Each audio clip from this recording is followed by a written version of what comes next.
Welcome to Tenor Tech, where I solve the problems you didn't even know you had. You start by opening your photo in an editor that supports layers and masks. This gives you control. Next, duplicate the background so you never lose the original. Make sure to turn off auto smoothing. Now use a portrait or lens blur filter and set a conservative radius, around 10 to 50 pixels depending on resolution, because stronger blur hides edge details.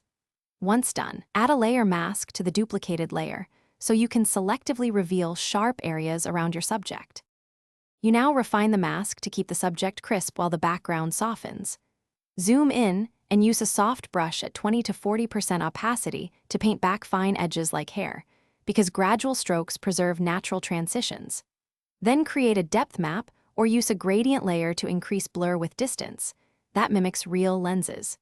Make sure to feather the mask by a few pixels and toggle the blur strength while viewing at 100% so you get believable separation.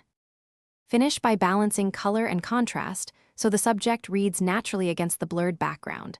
Subtle warm or cool shifts help integration.